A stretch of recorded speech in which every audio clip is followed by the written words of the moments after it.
Shalom.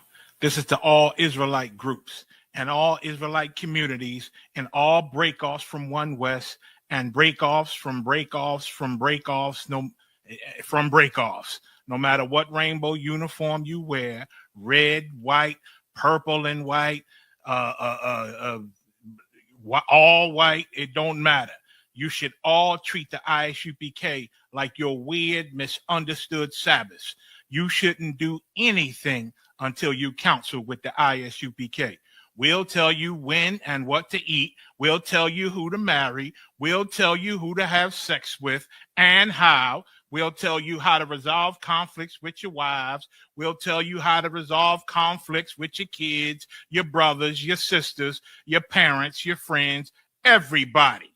We'll tell you when and how to pray. We'll tell you how to direct your life in a way that's pleasing to the Most High God of Israel and our Black King Yahushua, a.k.a. Jesus Christ. We will be to you instead of a God. Just like the Most High told Moses in Exodus 4:16 that Aaron would be to him instead of a mouth and he would be to Aaron instead of a God, that's what we'll do for you. It is what you all need because none of you know what the fuck you are doing. I pray you understand. Shalom.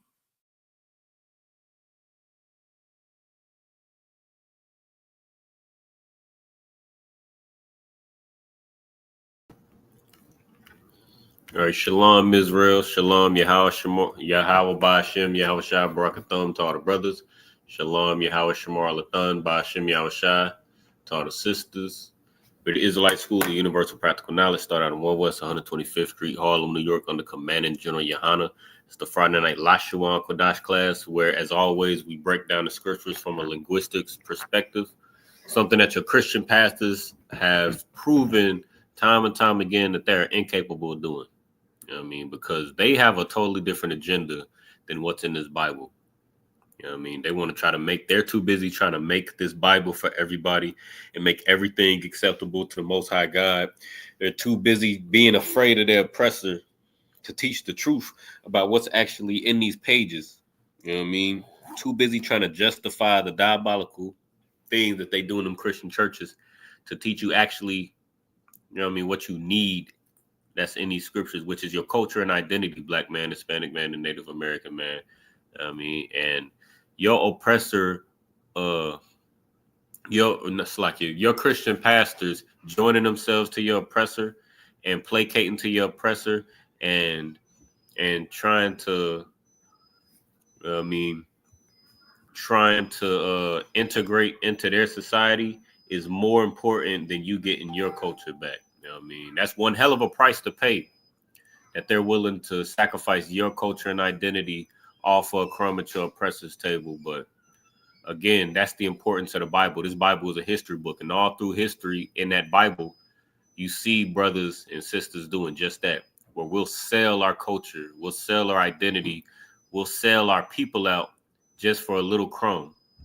You know what I mean? Especially you look in the book of, I believe let's find it. Salaki, give me 1 second.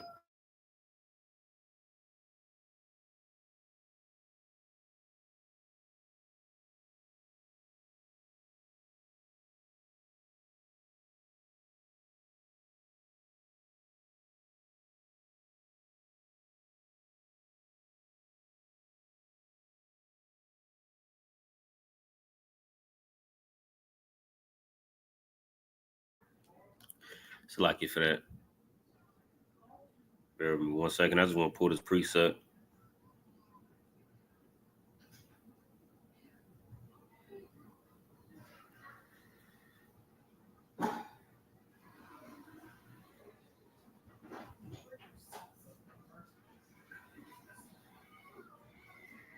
Salaki.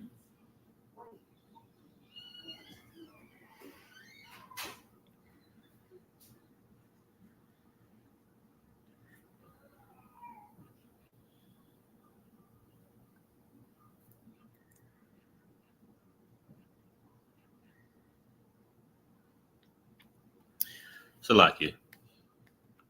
Forgive me for that.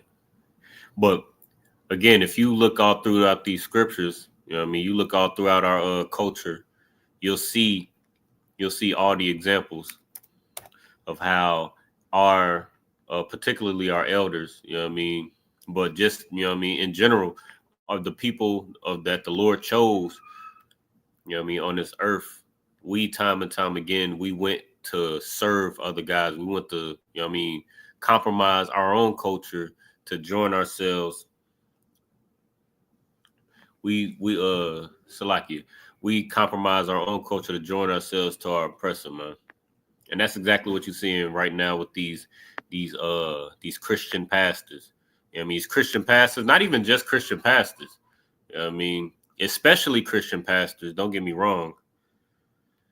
But not even just Christian pastors. Like, it's so prominent in Black, Hispanic, and Native Americans. You know what I mean? I don't want to say culture. It's so prominent in Black, Hispanic, and Native Americans, like, way of life in America, that it's permeating into like just the general public. Like, I just saw a video just recently where a brother, his brother Charleston White, you know what I mean, he's pretty popular amongst Black people and on social media. But this brother in Salakia, I'm just trying to share my screen, trying to sort things out. I'm multitasking, so forgive me. But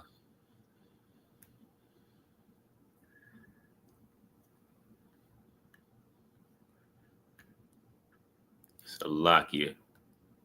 But I just saw a video of this brother Charleston White where, and a lot of brothers and sisters do this as well, where we'll glaze over the slavery of Blacks, Hispanics, and Native Americans. We'll glaze over the 400 years of captivity and Jim Crow and you know what I mean, civil rights movement and what's it called? We'll glaze over the you know what I mean, we'll glaze over all the things, you know what I mean, the hate, the even in modern day society right now, like in recent events, I mean, we'll glaze over things like that and say like, oh, what Blacks, Hispanics, and Native Americans have gone through ain't that bad. Here in 2025, where you can see ICE agents kick in doors and you can say, oh, Black, Hispanics, and Native Americans ain't really gone through nothing. That just speaks volumes about how important it is for us to try to keep our place in our oppressive society, and how much more we place importance on that than we place on our loyalty to our own people. You know what I mean? And actually teaching our brothers and sisters the truth about the condition that we in today. I mean, this is just an example before we get started. I don't want to be too long-winded. And also, anybody that got any questions or comments, of course, you go ahead and put them in the chat, especially your questions. Go ahead and put your questions in the chat. Go ahead and put your questions in the chat. Make sure you like, share, subscribe to the channel on whatever platform you're watching on. Make sure you like, share, subscribe, share it to your family members, your friends, your loved ones, and all of that. Even if you know what I mean, even if you disagree, share with your friends anyway, so that y'all can all get up in here and you know what I mean, present your cause. You know what I mean, present your cause and what you believe in, and then we're gonna see who the Lord is with. All right. And if you're not watching live, then you can hit that QR code in the top left corner, and morning, noon, and night, there'll be a brother in that chat to answer all your questions and solve all your problems. If you got any Lashawan Qadash related questions, or you got any scriptural related questions, because we can just, you know what I mean, that's a easy and practical way to segue into the language as well. If you got any scriptural questions or anything like that, we can easily use those to kind of go into the language and see how, not only see how the language is spoken, but also use the Lashawan Qadash, or what the world calls Hebrew, or what the world generally knows as Hebrew. You use that to also not only go into the language and break it down and learn the language, but we can also use it to debunk the Christian dogma that poisons Blacks, Hispanics, and Native Americans to this day. All right. But whole point, you know what I mean? As a matter of fact, let's go ahead and get this scripture right now. Let me see if I can pull it up. Salakia, bear with me.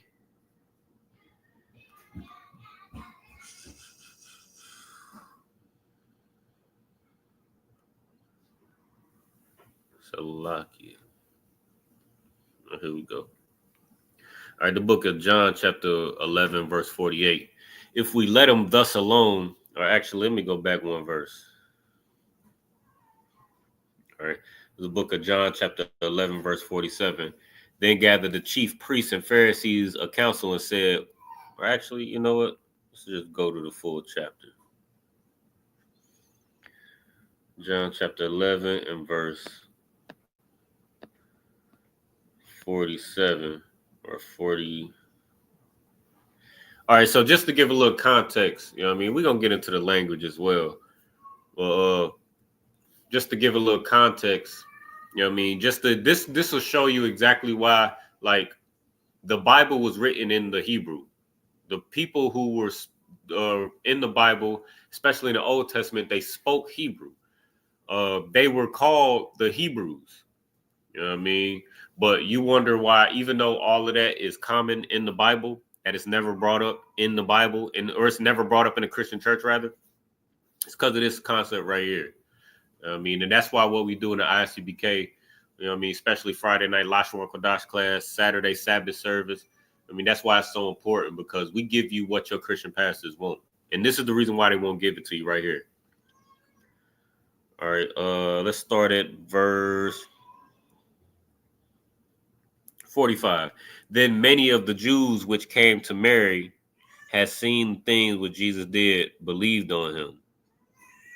I mean, and this is just to give a little backdrop. Christ just raised up Lazarus from the dead, and clean from the dead. Like I believe the scriptures say that he was 3 days and stinking. You know what I mean?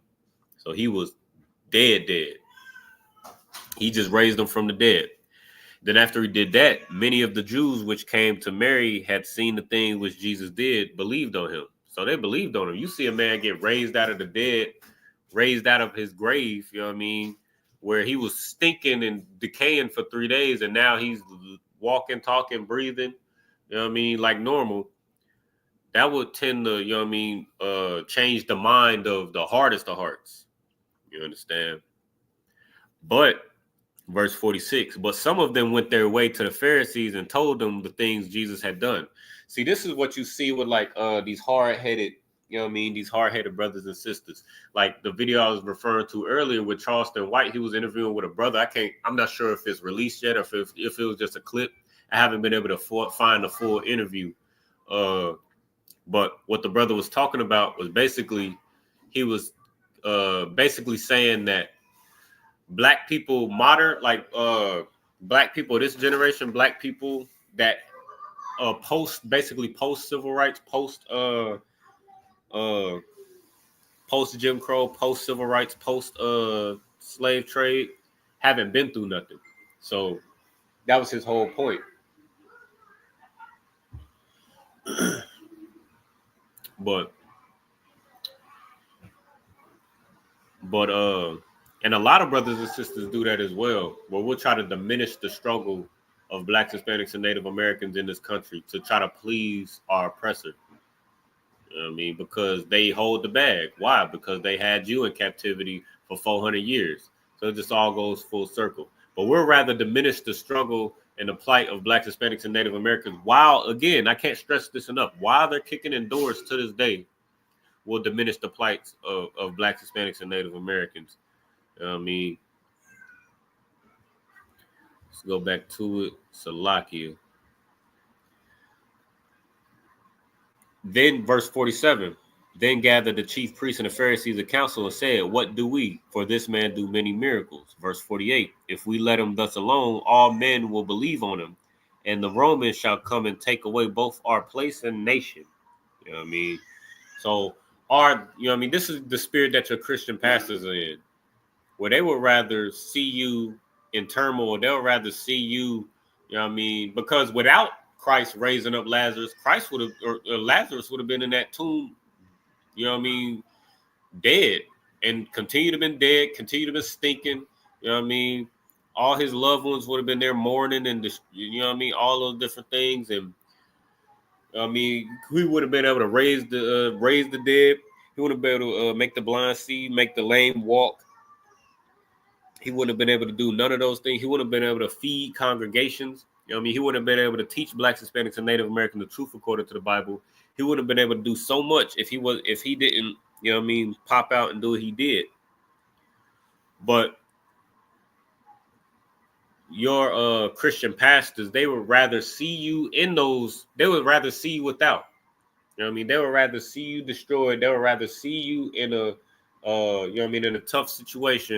You know what I mean? They would rather see you die. They would rather see you lose your life. Salakia. They would rather see you you know what I mean, destitute. They would rather see you poor. They would rather see you blind. You know what I mean? Just so they don't lose their seat. And that's what you see with a lot of these Christian pastors, really all of these Christian pastors. You know what I mean? You got Philip, what's his name? Philip, I can't remember his whole name, but he's the Christian pastor that teaches at or preaches at 2819 Church in I believe it's Greenbrier, Georgia. But you know what I mean, people like that, like, you know what I mean, that brother, he denounced, even though he told a story about how an Italian police officer put a Glock to the back of his head for making eye contact, he still blamed himself. You know what I mean? And he's going to teach you, stop blaming white cops for killing black kids, but rather teach your children to obey authority. And then he gave the anecdote about how that white cop, that Italian cop, put a Glock to the back of his head for making eye contact. You know what I mean? So he would rather see your children oppressed, see your children, you know what I mean, get locked up, get slammed up against cars, get guns put to their head, as a lot of times have them lose their life rather than lose his seat. You know what I mean? He would even tell his story about how he was violated by a police officer and tell it in a way that praises the police officer and chastises black people. You know what I mean? For the sake of keeping his seat. That's what it's all about, man. But here in the ISUPK, we've been teaching blacks, Hispanics, and Native Americans the truth according to the Bible since 1969. You know what I mean? So lucky. We've been teaching the truth according to the Bible since 1969. And blacks, Hispanics, and Native Americans are the true chosen people of the Most High God. And if we come back to our culture and reclaim our culture and come back to our law, statutes, and commandments and put our identity back on, then we can get the hell out of this hell, man.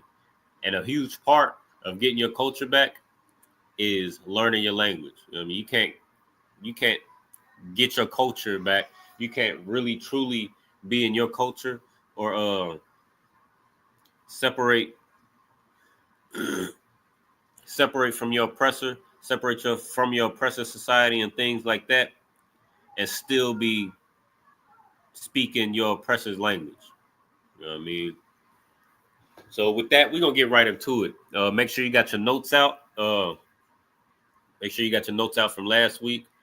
There's really no need. I know we've been, for the past couple of weeks, we've been going over some review. We've been reviewing constantly. You know what I mean? We went over prepositions, which is something that we went over pretty frequently in recent classes and in past classes. For the past, I believe we've been going in Killeen with Lashawan Qadash for about 3 years, a little bit over 3 years now. You know what I mean? But even if you haven't, you know what I mean, even if you're not in the Killeen school, if you haven't been a part of the growing process of the Killeen school, you know what I mean, there's other schools. We've been teaching the Lashawan Qadash since 1969, and it's been the exact same thing. All right. But in Killeen, personally, we've been going over prepositions again, possessives, tenses, how to find root words, and how to break down these little phrases. All right. And last week we kind of got into the Lord's Prayer. The brother that asked the question isn't in the class tonight, so I kind of want to table that for another class, unless there's a brother or sister that's in the class. Unless there's a brother or sister in the class tonight that wants to go into the Lord's Prayer, some of the other prayers, then of course, if you got any questions, then we can go into any of those topics, or we can go into whatever topic you would like to go into. If you're present in class, or if you're in the chat, or whatever the case is, we can cater to whatever you need. All right. But it's important that you got your notes. So make sure you got your prepositions, your possessives, your tenses, in front of you. Those are going to be very important. And then we're going to be practicing using those root words, or being able to use or find root words, and how all of those different things, all of those four components come together to make phrases: prepositions, possessives, root words, and tenses. Right? That's all phrases are. All right. And in those prayers, like as I share my screen again, but in those prayers, it's just the same formula that I just described. All right. It's the same formula that I just described. And just like anything we read in Bible Hub, anything that we read during Sabbath service, anything we read during the prayers, what else? Anything you read during the feast days, it's going to follow that exact same formula. All right. So if you just practice those 4 steps and you get used to reading, the Hebrew, then you'll get familiar with all of those components, and reading, writing, and speaking the Hebrew will be it'll become second nature. It'll just be easy for you. All right. So that's what we're gonna do tonight. All right, we're gonna use Leviticus 23. Again, the reason why I like to go to Leviticus 23, which is something again we've been going over for the past couple of days. The reason why I like using Leviticus 23 is because it's something that we see often. We see Leviticus 23 every time we see Leviticus 23 every time we have a feast day. All right, every time we have a feast day, every time we do or a high holy day rather. All right. So it's something that we should be pretty familiar with. Salakia, let me go ahead and let's get out of here, man. What the hell? Good night.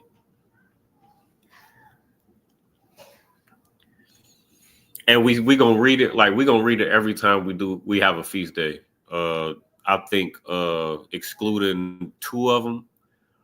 But for the most part, for the rest of them, we're going to be reading Leviticus 23 all the way down to, I believe it's like 43 verses or 46 verses, something like that.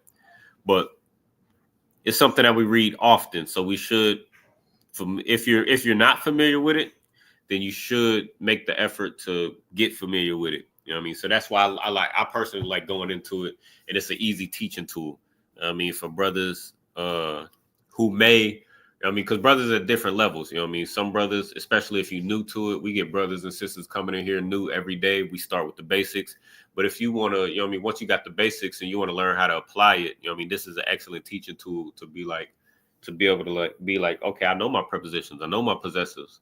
I mean, I know my tenses, and I understand root words and their function and their position with all of the things I named before. So now I'm ready to read the Hebrew. This is a perfect teaching tool to start with. You know what I mean? Along with the prayers that we do every Sabbath service. All right. So we're going to get right into it. Let me go ahead and expand the screen so that anybody watching online can see a little bit more clear. I'll do this for you. Put me way at the bottom. All right. Or actually, you know what? I think y'all want to see me a little bit, right? Nah. Dude. Yeah.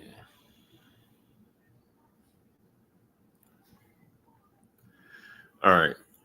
So Leviticus 23:1. We read this last week, but I just want to do a real quick breeze over, and then we're going to continue forward as far as we can until we got to end class. All right.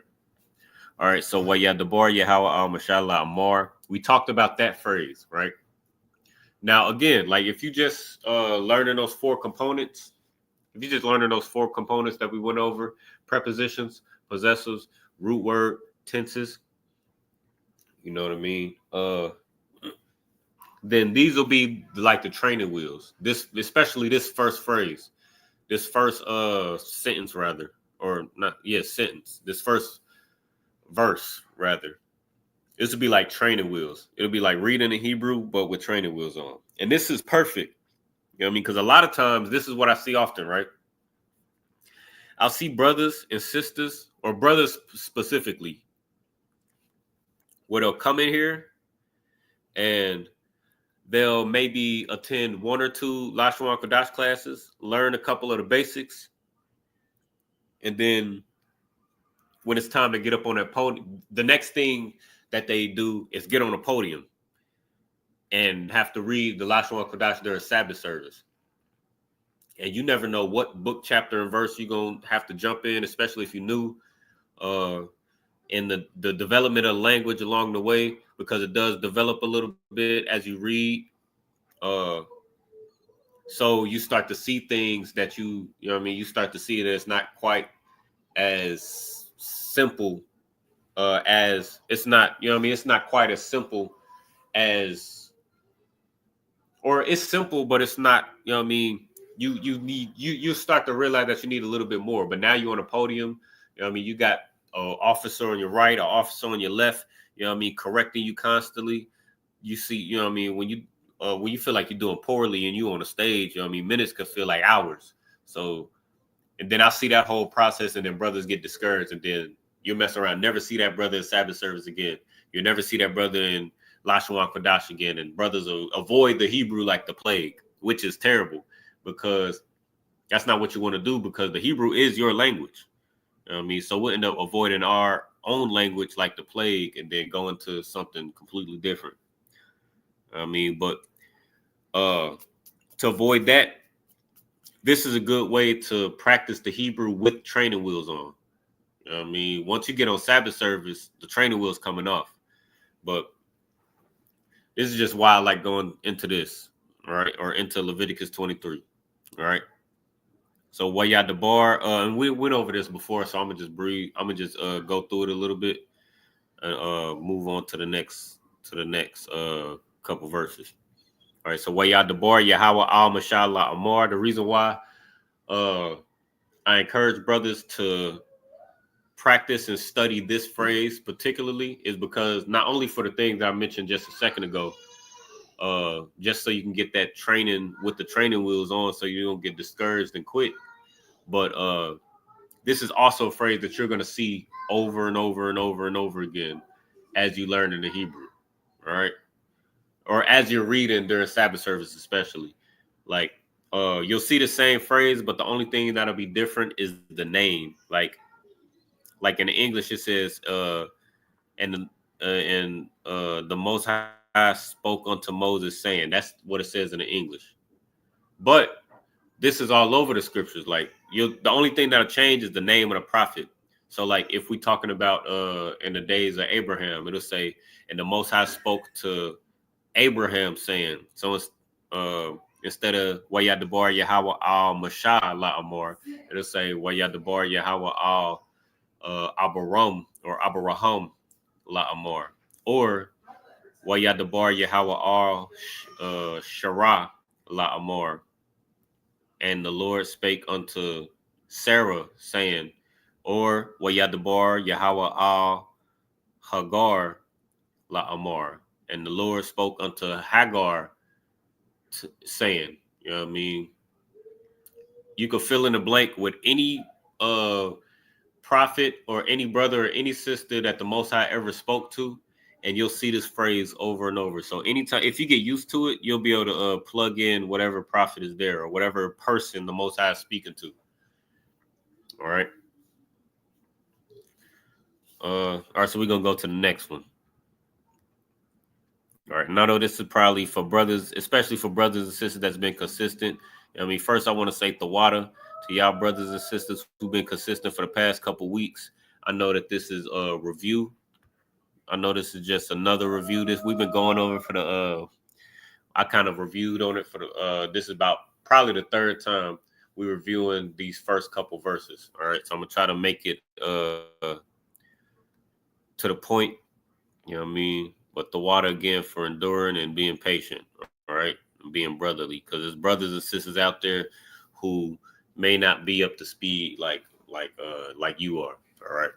So the water for the patience, and you know what I mean, for y'all brothers and sisters who are up to speed, you know what I mean? Try to help brothers and sisters out. Try to encourage brothers and sisters to come through the Sabbath service, come through the Lashawan Qadash class, and actually read, you know what I mean, the Hebrew. If they got any questions, you know what I mean, that you able to answer, you know what I mean, you go ahead and or direct them to where they need to go. Encourage them to ask their questions. You know what I mean, all right, Salakia. All right, so we went over this. I believe some brothers in here last week that read these verses, but I'm gonna just read through them, and I'm gonna stop in key places. So Debar al Banya Yasharala wa Amortha Alahum Alhum Salakia Mawa, and this is important too. Debar al Banya Yasharala wa Amartha, right? You'll see that commonly too. Like you'll see that phrase that I just read, you'll see that following right after the phrase that we just read before. So Wayadabar Yahweh al Mashallah Amar, or fill in the blank, whatever prophet, you'll see this phrase following right after it. I mean, because the Most High spake unto such and such, saying, speak unto the children of Israel, because commonly the Most High spoke to one man, and that one man was commanded to speak to the rest of the people. I mean, that's just how that the Most High works. I mean, he chooses one prophet. And sidebar, that's how you know that all these fake Israelite groups that are falling right before your eyes are not the home of the truth. You know what I mean? That's how you know that all these denominations and all these different flavors of sin that you can get out of these Christian churches, you can tell that these aren't the home of the truth, because the Most High always chose one person to deal with, and he chose them, and he told them to go to the people. You know what I mean? I told you going through these scriptures is that we can break down the Lashawan Qadash by breaking down scriptures. You know what I mean? But you can see, like, this is how you know that all these other fake Israel, like, what's his name? I don't even want to mention him, but you know what I mean? Never mind. It's not even important. But the Most High dealt with the one person, and then that one person was instructed to go to the people. So anytime you see where Yadabar, Yahweh Al, in this case, Mashah, La Amar, you can always, or you can 9 times out of 10, not always, because sometimes, like we mentioned, the Most High went to Hagar and Sarah and spoke to them as well. I mean, but he didn't command them to do anything or tell the children of Israel anything. Slacking. So in those cases, you won't see this phrase follow after it.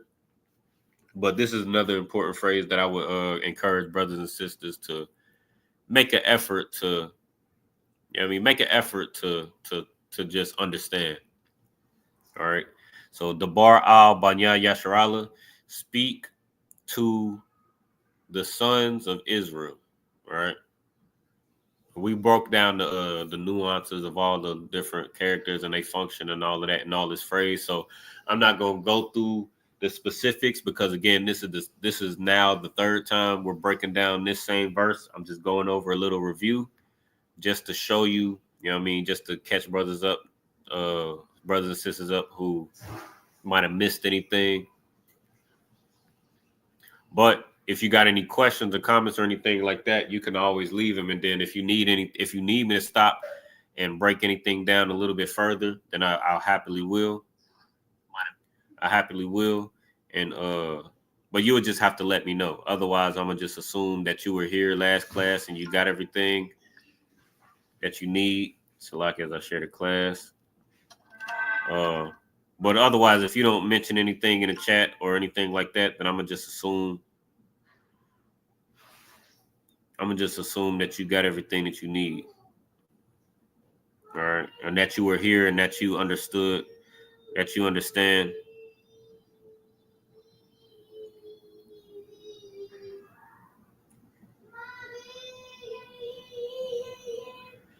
A lot. Can we go back to this?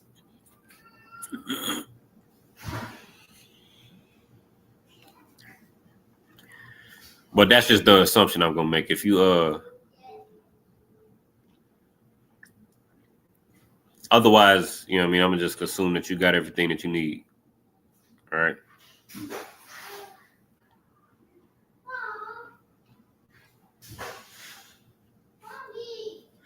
All right, so I'm gonna go ahead and move on. So Debar al Banya Yasharala wa Amartha Alham Mawaidya Yahweh Ashar Thakorawa Atham Makoraya Qadash Allah Hum Mawaidya. Make sure this. All right, verse 3.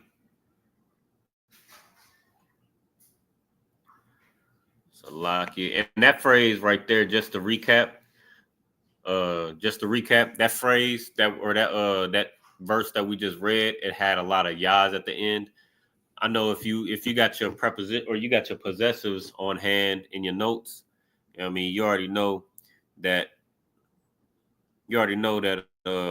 ya as a possessive is me or my, but ya is a little bit it's a little bit more, it got a little bit more depth than that. It means me or my most of the time, about 9 times out of 10 of the time.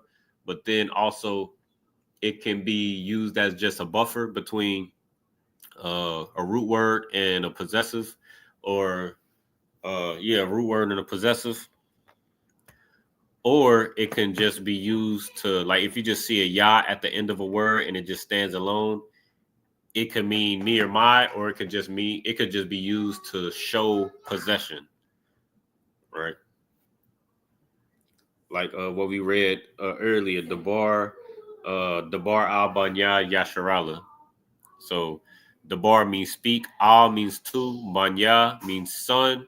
With that, ban means son. Banya is son with a ya at the end to show possession, meaning these sons belong to somebody. All right. So Banya, it's talking about sons, but it shows possession. These sons are in possession of somebody. And then the next word after that will show the context of who's in possession of these sons. And then it says Banya Yasharala. Yasharala is the name of our forefather Jacob, whose name was turned to Israel. I mean, which is the prince of the power. Which is to say that these children that Moses has been instructed to talk to are children of Israel, or princes of the power, which are essentially, sons of the Most High God, the sons that the Most High chose. So he chose Israel, or he chose Jacob over Esau. His name was changed to Israel, which means that everybody after him, all the nations that were chosen after that were sons of the Most High God, were chosen by the Most High God. All right, so when it says Banya Yasharala, Banya means that those sons belong to Israel. You know what I mean?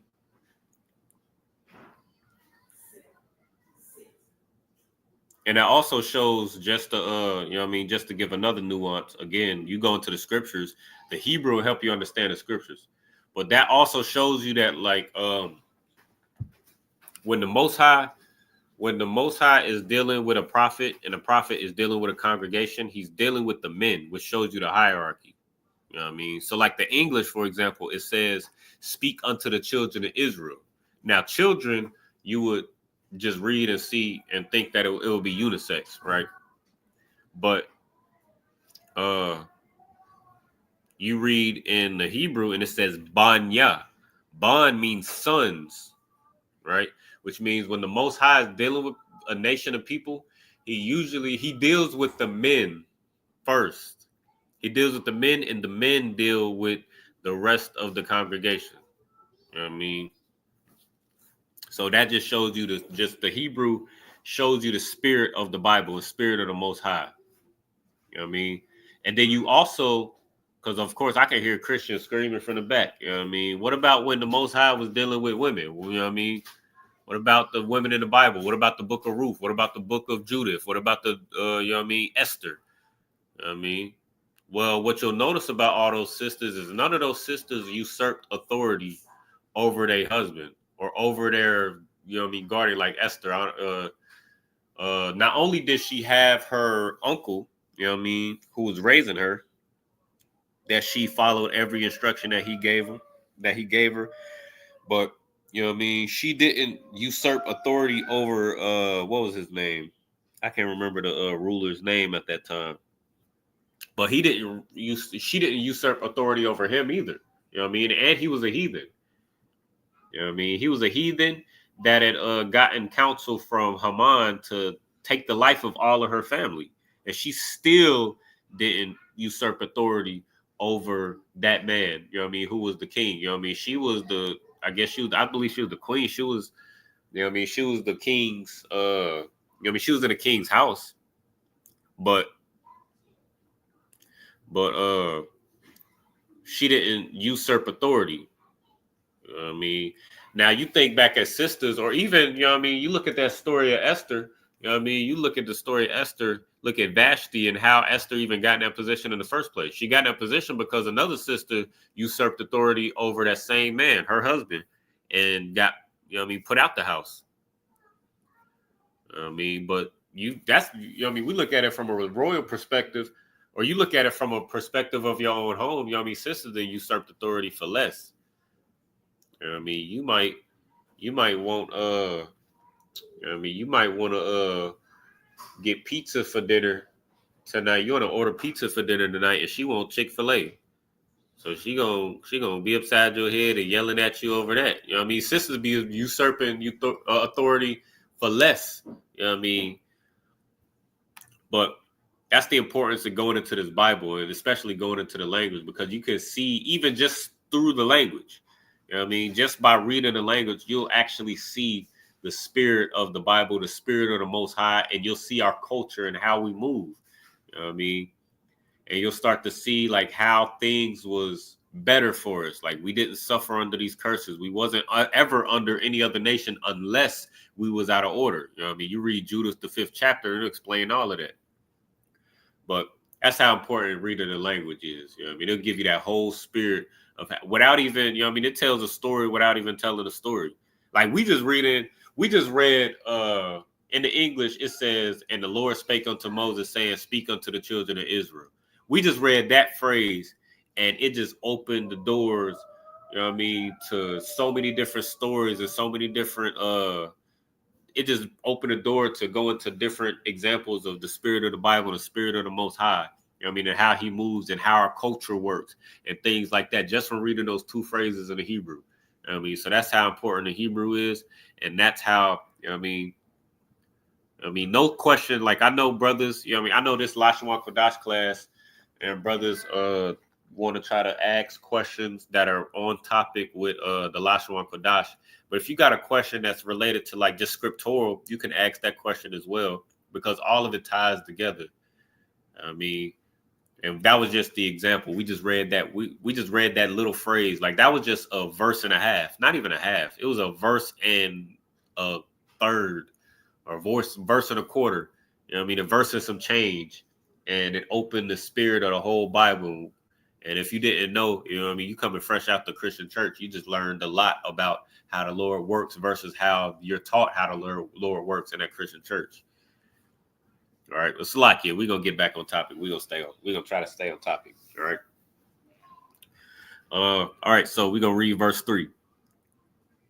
Shashaf yum yum va Aisha mala aka wa bayawam ha shabayai ya salakia Shabbath one ma korah kodash kal malaka la Aisha Shabbath hawa la ya ha salakia la Yahweh bakal ma wa Shabbath yakum.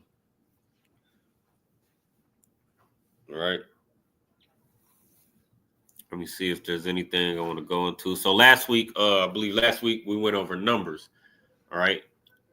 And it's important. That's usually right after I go into prepositions and practice with prepositions, going to possessives, practice with possessives, tenses, practice identifying tenses.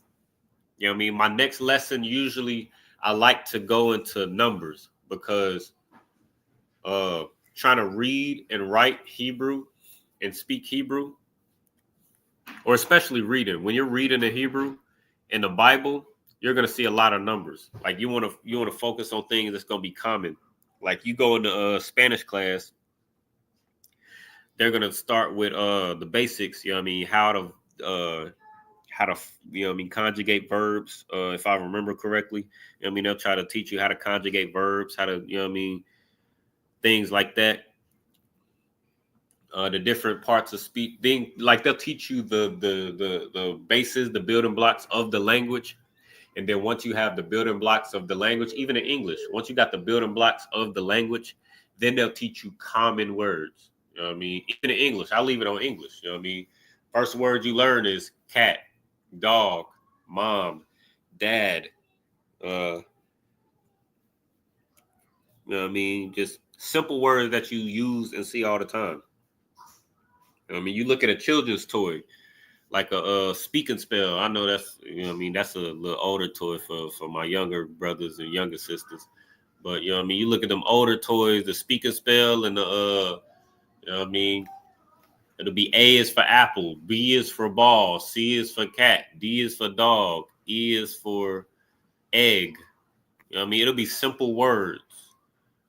So that's usually the next thing, right? So I try to teach the Hebrew in the exact same way. So you get the building blocks of the Hebrew: prepositions, possessors, root word, tenses. Those are your building blocks. Those are your building blocks. I can't stress that enough. And then the next thing that's going to be the most common, numbers. Once you learn numbers, once you learn the cardinal numbers, 1, 2, 3, 4, 5, 6, 7, 8, 9, 10, all the way up to, I believe last week we went up to 3,000. I mean, once you go up to 1,000, you can count forever. But once you got your cardinal numbers, 1, 2, 3, 4, 5, 6, 7, 8, 9, 10, all the way up to 1,000, then we go into ordinal numbers, right? Which is first, second, third, fourth, fifth, and that's what you're seeing right here. So Shashath is a build off of Shashah, which is 6. Shashah, right? Shashath, Yum Yum, Tha, Aisha, Malakah, Wa, Salakia, Wabayawum, and then Ha, Shabayaya, right? You see that TH at the end of 7. So 7 is a ordinal number. 7 is a cardinal number, rather, Salakia. So 1, 2, 3, 4, 5, 6, 7, those are cardinal numbers, right? So Achad, Shanya, Shalash, Arabai, Hamash, Shasha, Shabai. So as a cardinal number, 7 is Shabai. But as an ordinal number, meaning first, second, third, fourth, fifth, sixth, seventh, Shabai turns into Shabaya'aya. Shabaya'aya. Shabaya'aya. And I'm saying it real slow and breaking it up just so brothers can, you know what I mean, practice being able to say it. And then after you get it, you know what I mean, after you get the, what's the word? After you get the practice, then you'll be able to say it more comfortably. Ha Shabaya'aya. All right. But that's the difference. So Shabai would be an ordinal number, 1, 2, 3, 4, or a cardinal number, 1, 2, 3, 4, 5, 6, 7. Shabaya'aya would be ordinal, first, second, third, fourth, fifth, sixth, seventh. All right. So that's 2 examples of that. And then you'll start once you get ordinal numbers, cardinal numbers, then you'll start to see words that are built off of numbers, like Sabbath, which is Shabbath. Shabbath is built off of the word Shabbai because the Sabbath is on the 7th day. All right. So Shabbath, Salakia. Shabbath comes from the word Shabbai. And then here's another word, Shabbath one, right? Which is a holy convocation or a holy convocation, right? So you take Shabbath, which is Sabbath, right, or a rest day. And then you add wan, which is a naming tense. Like it's how you turn something into a name.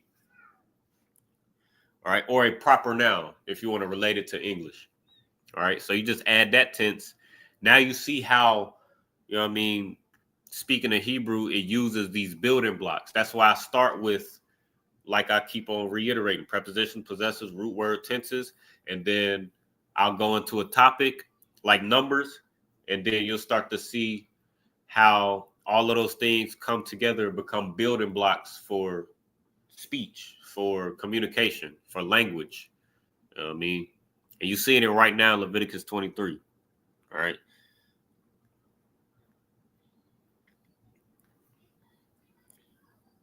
And then you start to get to, I believe we left off right here, where you get down to the last phrase where you get to, and it's always going to be a phrase like this during, especially during Sabbath service, but it's always going to be an extremely large phrase that kind of discourages brothers.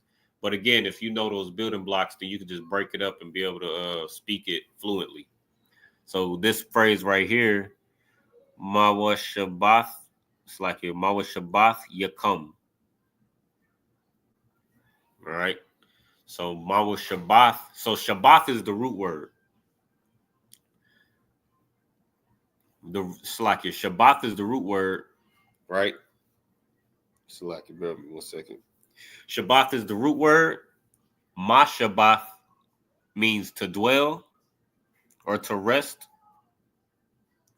The wa in the middle is to say ing. So Ma Shabbath is to dwell or to rest. Ma wa Shabbath is dwellings. You see that ing here, all right? That's what that was for. So Mawa Shabbath, and then I'm gonna skip here. Come means them, or I believe, I can't remember off the top of my head. I believe it means y'all. You come. You, your, or y'all. All right. And then the yah in the middle, the yah between the root word, which is Shabbath or Mawa Shabbath, like we just broke down. The yah between Mawa Shabbath and come, which is the possessive. The yah in the middle is just a buffer. It's used as a buffer between the root word and the possessive. That's the function of the yah right here. All right. So even though this phrase right here at the bottom is extremely, you know what I mean, long and discouraging, you know what I mean, because we know the building blocks, we could break it down and then we could pronounce it properly. I mean, and these are the tools that you're gonna need during Sabbath service. Like you're gonna see a Shalom Yahweh Bashem Yahushua Barakatah. I see Zakar one. I mean, Most High in Christ, good to have you.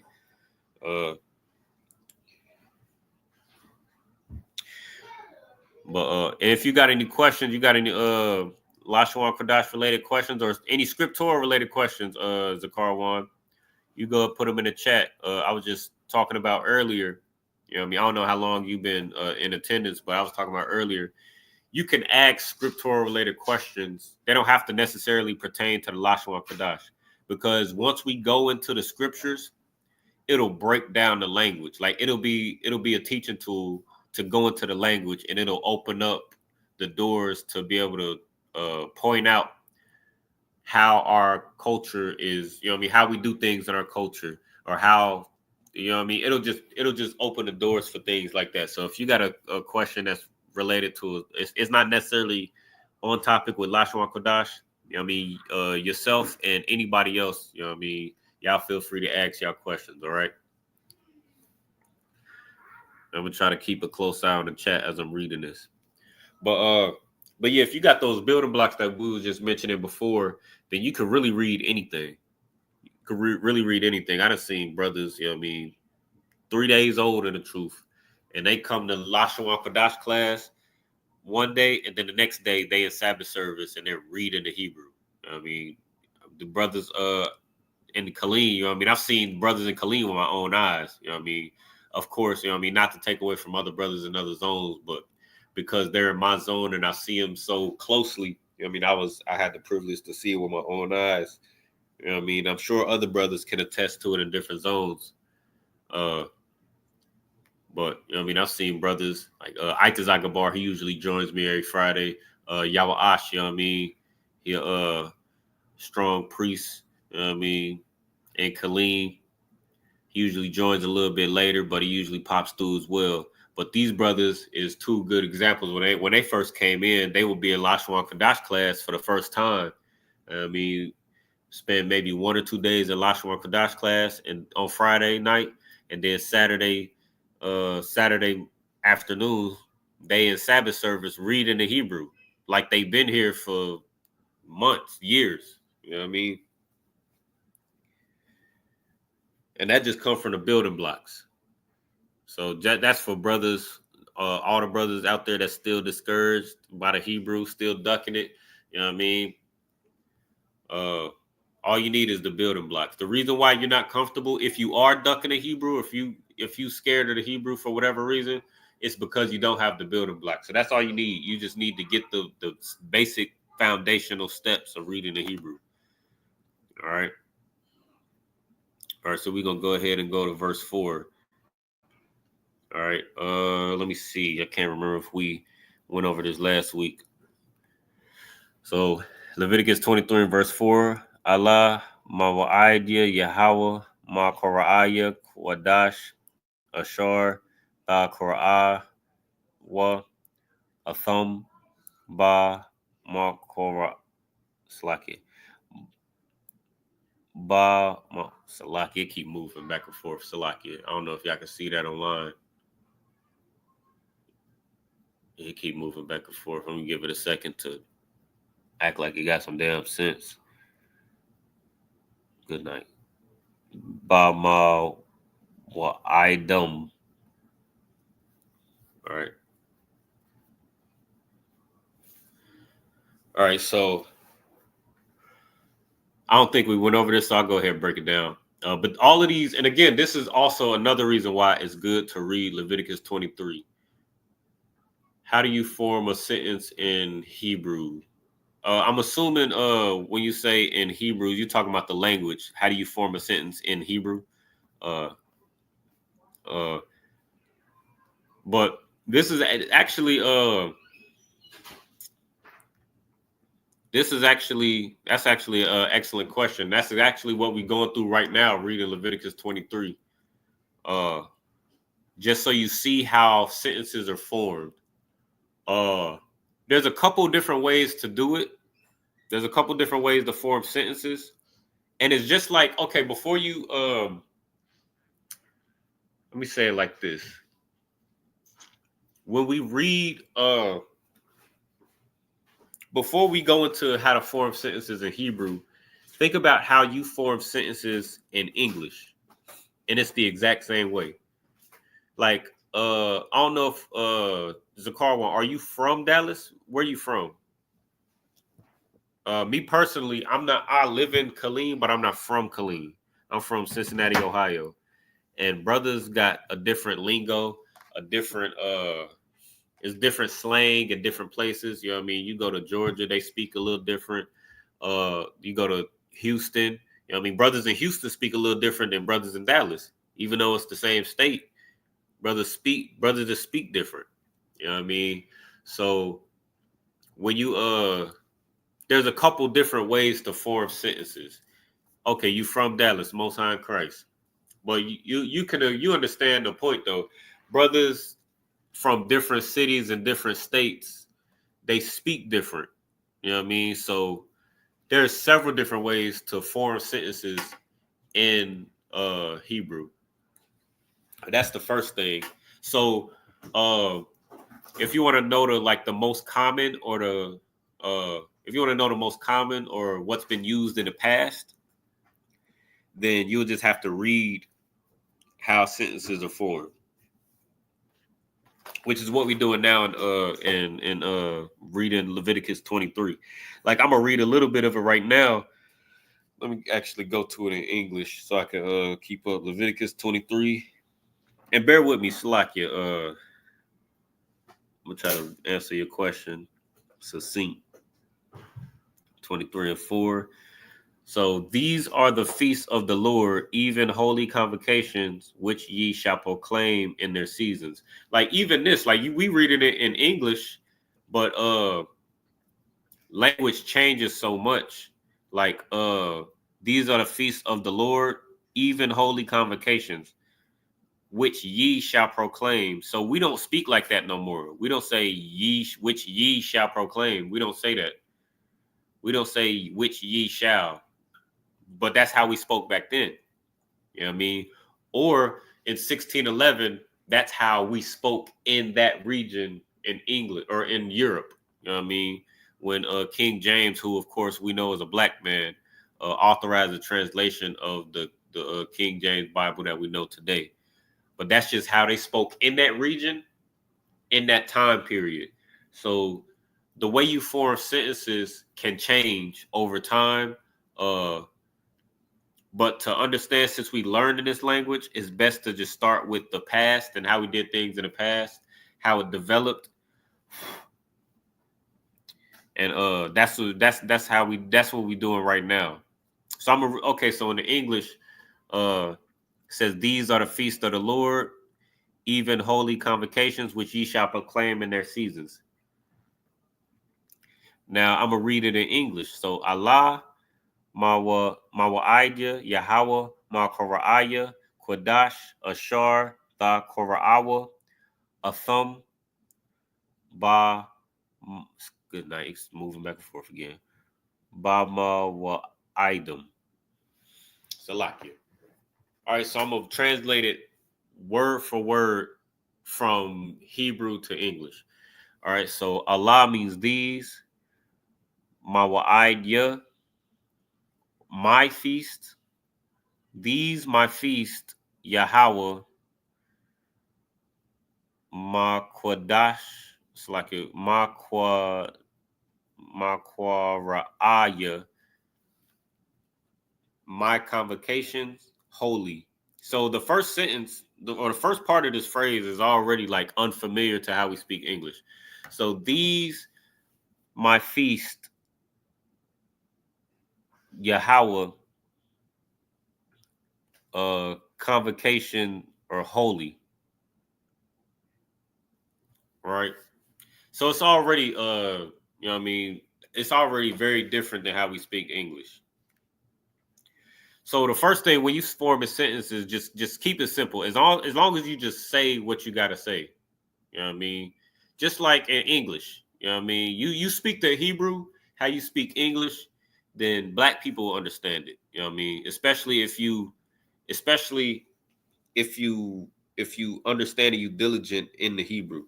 You speak the Hebrew and you just say what you just say it how you say it. We'll pick it up. We'll pick it up from one another. So I hope that answers your question. If you just how you form sentences, it was an excellent question. It's a loaded question and it's an excellent teaching tool. But it's definitely a loaded question. But you know what I mean, we can go all day. You know what I mean, as a matter of fact, how to form sentences is gonna be the topic for the rest of the evening. You know what I mean, while we teaching. I mean, that's how broad that question is. But as simple, if for me to put it simply, you just speak it how you speak English. You know what I mean? Like how I keep saying, you know what I mean? You know that I'm saying, do you know what I mean? You know what I mean? And even as I'm saying it, you know it's a rhetorical question. So as I'm saying it, you're not every time I say, you know what I mean, you're not sitting at home like, yeah, I know what you mean. Like that's not what you're doing. You just know what I mean. You know what I mean? Salakia. But you just speak the Hebrew. You know what I mean? You speak it just like how you speak English. I mean, you got your lingo and you speak it how you speak it. And then somebody who's at home, somebody who's at home, they'll get with you. Or somebody who's not from where you at. Like in Dallas, we got to pick up the Dallas lingo and how brothers in Dallas speak. Or you go down to Houston, you hear how they speak and how they, you know what I mean, speak to one another and they lingo. You pick it up, and even though it's not the lingo that you use at home, you understand what this brother's talking about. Or you go to Georgia, you know what I mean? That's one of my favorite places to go. But they got their own lingo down there. They got their own lingo and their own accent down there. But every time a brother go down there, you just pick up the lingo. It's like, okay, when you say this, they mean this. You go to Philly, you know what I mean? They got their own lingo. And then you just start to pick it up. Like, okay, this is, I know, you know what I mean? When they say this, I know that they mean this. You know what I mean? So it's just like that with the Hebrew. Just like that with the Hebrew. It's just the intention of what you're saying. Like for example, like black people, I know you know this, Zakar one. I mean, a brother could say it's hot outside, and it could mean 4 different things. Or it's hot out, you know what I mean? It's hot out here. It could mean 4 different things. It could mean temperature, like the sun is out. It could mean it's hot outside, the police is out. You know what I mean? It could mean it's hot outside, meaning, you know what I mean, it's a lot of tension outside. Like somebody might end up losing their life and getting shot. Or it could mean like, oh, it's a lot of, you know what I mean, beautiful women walking around. It could mean a whole bunch of things, but based on the spirit and the intention of how you use it, it could mean a whole bunch of different things. And we'll just pick it up based on the intention, based on context. I mean, and also that's where names come from as well. Intention. Like a lot of times, like when a father names their child, when a father names their son, or when a man above us names the you know what I mean, the men that come up in here, do their 90 days and become troopers and officers and things like that. It's up to the discretion of the father or the camp leader or the whoever is given the name. It's up to the discretion. That's how you form sentences. That's how you form a lot of things. That's how you form sentences. That's how you form names. Just context and discretion. And that's why, you know what I mean, just to that point, that's why your Christian pastors don't understand the Bible. I mean, that's why your Christian pastors don't understand the Bible, because they don't have the spirit of the Lord. They don't have the spirit of discretion. Like, it's the Christians read the Bible like how our oppressor speaks the language of black people.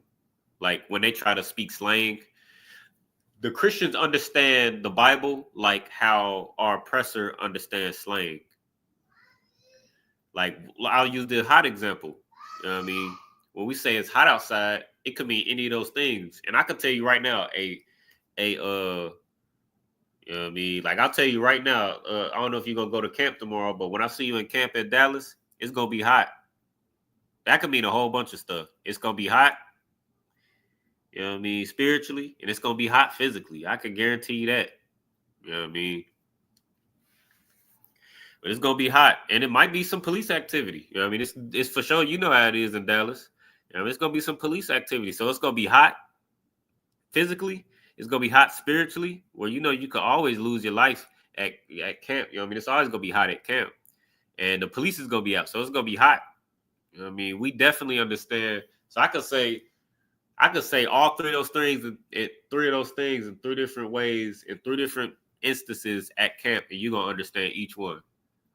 You know what I mean? But your Christian pastors, they'll read the Bible and be like, oh, it's hot. Or we at camp and we say, oh, it's hot over there. They're not going to be thinking about police, or, you know what I mean, that brother got a spirit on him and he going to hurt somebody. It's hot over there. A Christian not going to think like that. They're going to be like, what is hot? Oh, yeah, I know. It's 97 degrees. You know, the heat index. That's how a Christian is going to think. And that's how a Christian reads the Bible. You know what I mean? So that's how you form sentences, with the spirit of the Lord. The first thing, you got to have the spirit of the Lord. And then you just speak. You speak. Like, and once you got the spirit of the Lord, speaking in Hebrew is easy. You just speak it. It's a lot here. See, I guess it, you know what I mean, it must be hot next door. It's a lot here. But you know what I mean, you get the point. I don't want to beat a dead horse, but that's how you form sentences in the Hebrew, just with you know what I mean, with the spirit of the Lord, and then you just say what you gonna say it how you gonna say it in your lingo, in your, you know what I mean? And then brothers with the same spirit, they'll be able to pick up on it. That's how you form sentences. And that's how you see it being formed all throughout the Bible. Because if you try to read it in a carnal way, then you're gonna be jammed up. Like what I just read in the Hebrew just now. Like Allah Mawa'idya Yahweh Makora'aya Qadash. You read that, these my feast, Yahweh, my convocations holy. You're gonna be like, what? That's not how you say that. Like you're gonna be jammed up. But you just read it with the spirit of the Lord, and you know what I mean, you understand. You'll understand the context and what's being said and why it's being said this way. But that's just how you form sentences. It's just that simple. I pray I hope I didn't go too far, you know what I mean, far left with it. But that's really the best way I can explain it. Is you speak Hebrew just like how you speak slang. You know what I mean? That's why every other nation of people, or every one of the 12 tribes rather, that speaks a different language, we speak a different version of our oppressor's language. Like the Spaniards gave Hispanic Spanish, but Spaniards speak a different type of Spanish than Hispanics, and vice versa. You know what I mean? Our oppressor stole our culture and our language and gave us English, but we speak a different version of English than they do, to the point where they don't even want their version of English no more. They want the way we speak it. You know what I mean, that's how you got your Eminems and your what's the dude name? Jack Harlow and your Justin Biebers. You know what I mean? They don't even want their style no more. They want ours. You know what I mean? Same with Creole, Patois, all those different languages. Even like over in England, you know what I mean? Our brothers, you know what I mean, we speak a totally different version of our oppressor's language that they beat into us. Right? And it's the same with the Hebrew. Like they don't understand the Hebrew. That's why I've went over this in the past as well, but in the Hebrew workbook and textbook, I don't know if you've seen it or if y'all got it in Dallas, but it's a black and white book, black and white Hebrew book. But on page 3, you'll see that they added, when they stole our language, they added this dot and that. Let me pull up this screen again. But I don't know if you can see that at home, but you see that dot and dash, the dots and the dashes underneath and all throughout the characters. They added that because when they're trying to learn our language, but they put their own little twist on it to make it sound more European. So even when we pick our language back up, we speak it totally different than the so-called Jewish man speaks the Hebrew in the synagogues that they be in, or you know what I mean. We speak it totally different.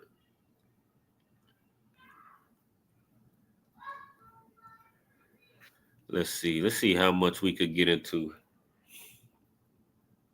You know what? I'm gonna go ahead and let me see what the next verse looking like. As a matter of fact, see if we could squeeze a little bit more out of this. You know, I think we could get this last little. I think we get this last little string out the way real quick before we close out. And if you're watching at home, I encourage brothers and sisters to read along, and even after class ends, just practice. Like what I would practice first is Leviticus 23. I was just going to Leviticus 23 and get familiar with these words, because if you notice, a lot of the words that we reading is the same. Like we repeating words. Like I just said the bar like 4 times. I just said Shabbathwan about 4 times. I just said Ma Kora'ah. I just said Mawa'id several times. I just said Banya Yasharala. I just said Yahweh over and over. Like all of these words that we saying is repetitive. I mean, and that's the whole point. The more you see them, the more you'll be able to retain them. So what I recommend brothers and sisters do is just read Leviticus 23 as best you can, comb through it, and then also if you practice it, then you'll have questions. You'll be able to have questions, and then you can bring them to class, and then you can get them answered. I mean, even even offline too. Like you could, of course, that QR code is in that top left corner that nobody ever touches. Don't nobody ever scan that QR code. You know what I mean? But if you ever got any questions, you can hit that QR code in that top corner, ask them in that WhatsApp chat. And you know what I mean? I'm in that chat. I'm in that chat if you got any questions. You know what I mean? Most of you brothers, you know what I mean, especially brothers with names, you know what I mean, with Hebrew names, you can always hit my line directly. You know what I mean? I know Zakar Wan, you know what I mean, you've been an excellent brother. You know what I mean, hit me up often with questions. But you know what I mean, if you got any questions throughout the week, you don't have to wait for Lashawan Qadash class every Friday. You can just ask your questions. You just ask your questions in that WhatsApp chat.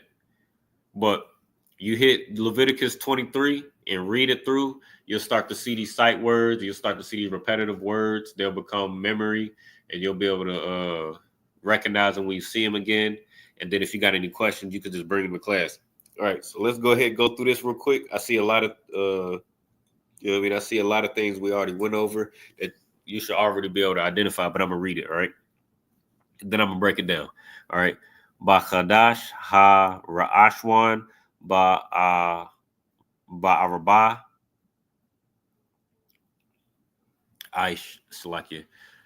Aishara la Chadash Bayan ha Rabium Pasach la Yahweh. All right. All right, so Ba Chadash. So Chadash is a root word that means month or new, right? Referring to the moon, because what we got from how we was able to tell like the seasons, I believe this is in Genesis, early Genesis, how we was able to determine the seasons and the passing of the time was the stars and the moon. You know what I mean? The movement of the cycles of the moon. You know what I mean? It goes through its cycles. And the position of the stars as the, you know what I mean, as the earth rotates and all of that. From our view, it looks like the sky is moving. But as the sun and the earth, you know what I mean, earth rotates around the sun and it rotates on its axis and all of that. The sun will be in a different position in relation to the moon. Resulting, I don't want to get into a whole, you know what I mean, lesson, but you know, resulting in a different, you will get a different perspective of the moon. So you get the full moon, you'll get the full moon, then it'll turn into slowly turn into a half moon, and then it'll turn into a smaller crescent until you can't see the moon. It's up there, but you can't see it. And then it'll go over that cycle again. You know what I mean? That takes a roughly 30 days, which is what we call months. All right. So that's where the word Chadash comes from, which is also the word new, which also means month. So Ba Chadash, in the month or in new, in, right? What month?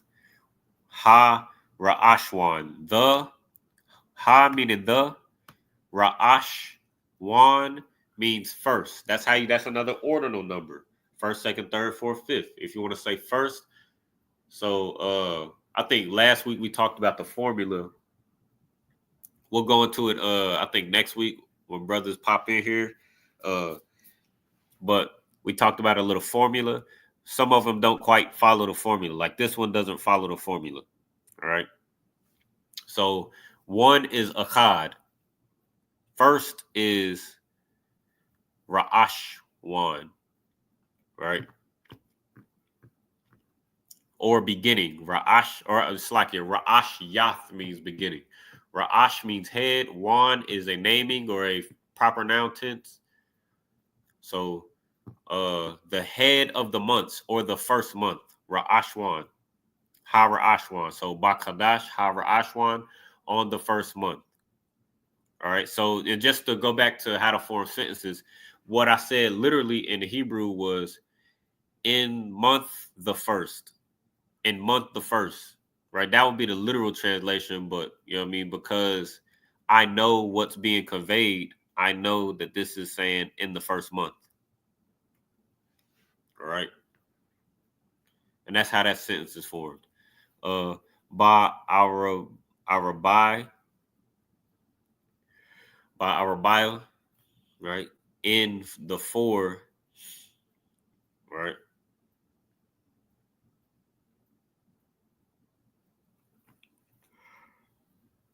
Sulaki. Let me read this in English so I can follow what's being said. Salakia. Verse 5. In the 14th day of the first month.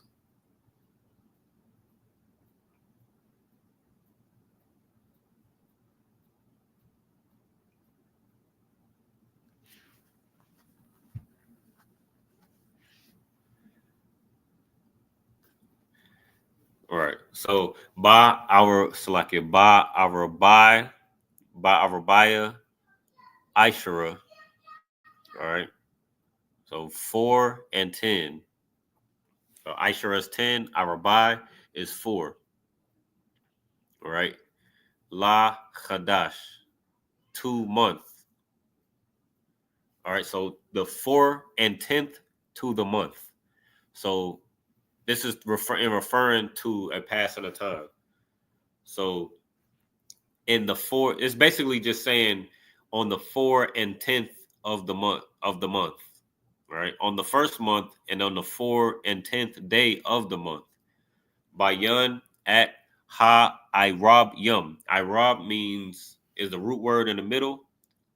Ha is a preposition that means the. Irab means evening. Irab means evening. And then yum is plural because we're talking about 14 evenings have to pass. And on the 14th evening, right? So because we're talking about more than one evening, we're talking about 14 evenings. That yum is at the end to indicate pluralization. All right. And then Pasach, that's how you say Passover in the Hebrew. La Yahweh, to the Lord. All right. Or the Lord's Passover. So this is Passover to the Lord. And this is how you know what I mean? Again, you bring up scriptures and we're going to go right into the Hebrew. You can't have one without the other. You know what I mean? This is how you know that the Most High don't give a damn about what you think the 14th day of the first month is. He don't give a damn about what you think the first month is. Most people think the first month is January. The first month to the Most High, he don't give a damn. The first month to the Most High is April. That's the first month. The season, that season around April, Mayish. That's the first month. That season between April and May, that's the first month to the Most High. He don't give a damn about what you think the first month is. I mean, and whatever during the Passover, a lot of people think around the Passover is Easter. Again, because of the dogma that's taught in that Christian church.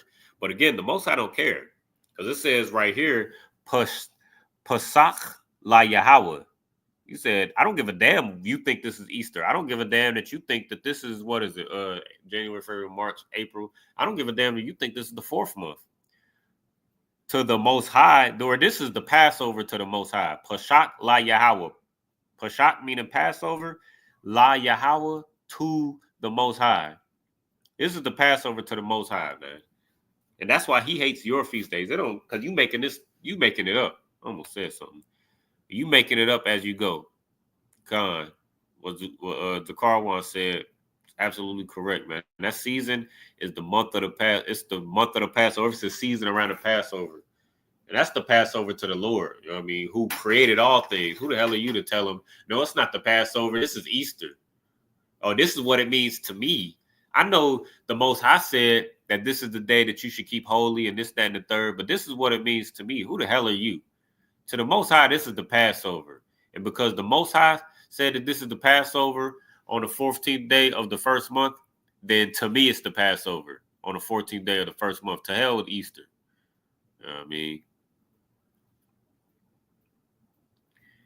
But with that, we're gonna go ahead and close out right there. We got some we're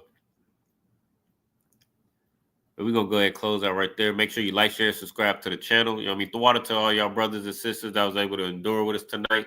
You know what I mean? The water, you know what I mean, Zakarwan, you know what I mean, solid, excellent brother as always. You know what I mean, asking excellent questions. You know what I mean? I pray that I was able to help you out as well. You know what I mean, answer your questions. You know what I mean? Make sure you like, share, subscribe, share with your brothers, share with your family, share with your loved ones. You know what I mean? Even I see A Hammer, you know what I mean? Make sure you share the class, A Hammer. You know what I mean? I see you up in here. You're a little late. You know what I mean? I know we started a little early though, so I give you a little slack. But you know what I mean, since you late, you know what I mean, we're gonna go ahead and close the class. Share this class with your family or whoever agree with whatever doctrine you believe in. You talking about God as a mulatto. You know what I mean, all right, you most time no sweat. You know what I mean? Share it with whoever believe that God is a mulatto and the mulatto Messiah and all of that. Even though in Revelations, the first chapter, it say that you know what I mean, it say that Christ was a dark skinned man with whose skin looked like it was bronze burnt in the fire. But you know what I mean, you believe what you want to believe. You know what I mean, he said talking about mulatto Messiah burnt in the flame of you. I've never seen anything go in a furnace and become out mulatto. You know what I mean? Yeah, share it with your mulatto children. You know what I mean? Do all of that. You know what I mean? And we about to get up out of here, but morning, noon, and night, you know what I mean? Like right now, we about to get up out of here. If you want to talk a little bit more about you know what I mean, this mulatto Messiah, you can hit that QR code in the top corner over there, and we'll be in that chat to answer all your questions and solve all your problems. Because it seems like, you know what I mean, you got a lot of them. You believe in this mulatto Messiah when the scriptures describe describe Christ as a very, very dark-skinned man. All right, with that, I'm give a courtesy salute to the brothers. Shalom, Yahweh, Shem Yahshua, Barakathum to all the brothers. And Shalom, Yahweh, Shemar Latham, Shem Yahshua to all the sisters.